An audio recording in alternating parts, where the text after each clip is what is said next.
काज, दुसरी भक्ती गुरुभक्ती। शिष्य असाल तर गुरुची सेवा प्रामाणिकपणे करा। तिसरी पितृवचन, पुत्र असाल उभ्या आयुष्यामध्ये माय बापांची सेवा प्रामाणिकपणे करणे। एक वाक्य बोलू भाई, मग एक लड़की देखने के लिए जाओ तो 10-10 खड़ी रहती, ये जवानी का जज्बा है, पर एक माँ मर जाए तो लाखों में नहीं मिलती, ये माँ बाप की दुआ का असर है। जगात सगळं मिळेल रे माझ्या दादांनो। तुम्ही श्रीमंत असाल, 1000 लोक तुमच्या मागे पुढे असतील साहेब साहेब करणारे। तुम्ही देखणे असाल, 1000 मुली तुमच्या सौंदर्यावर फिदा असतील। तुमचा आवाज गोड असेल, लोक आवाजावर प्रेम करतील। तुमचा हात गोड असेल, लोक वाजवण्यावर प्रेम करतील।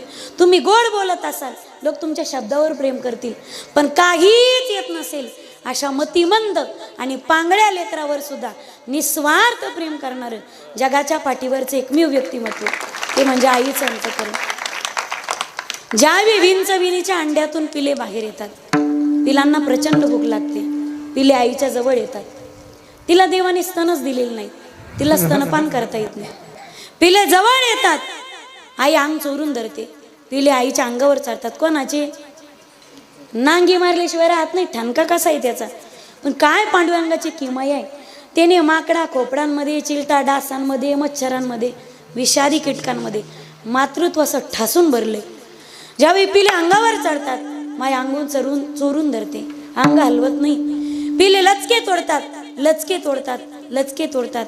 काही दिवसांनी जन्मदाती मायच संपलेली असते, पण पिलांचं पोट मात्र भरलेलं असतं। या ईश्वराच्या सृष्टीमध्ये स्वतःचं अस्तित्व नष्ट करून आपल्या लेकराचं अस्तित्व जगाच्या समोर मांडणारी फक्त माई। छातीत लाथा सहन करून लेकराला पोटभर दूध पाजणारी जगाच्या पाठीवरती फक्त माई, फक्त माई। आई जाते पण प्रेम संपत नाही। असं म्हणतात दोरी जळते पण तिचा पीळ काही निघत नाही, असते तोपर्यंत झुरते आपल्यासाठी, आणि मेल्यानंतर तिचा जीव अडकतो तो फक्त लेकरांमध्ये। काय झालं, एकदा पुण्यात प्रवचन होतं माझं 10व्याचं, तिकडे प्रवचन असतात सकाळी 7 ते 8 प्रवचन होतं। प्रवचन झालं पण पिंडाला कावळाच काही शिवेना। त्या म्हातारीला 4-5 लेकरं होते, 2 मुलं 3 मुली, पण सगळ्यात धाकटा जो पोरगा होता 25-30 वर्षाचा, पण लुळा पांगळा, अगदी मतिमंद, 2-3 वर्षाच्या लेकरासारखी त्याची बुद्धी होती। त्याला एका व्हीलचेअरवरती घेऊन आणण्यात आलं गंगेमध्ये, पिंडाला कावळाच शिवेना।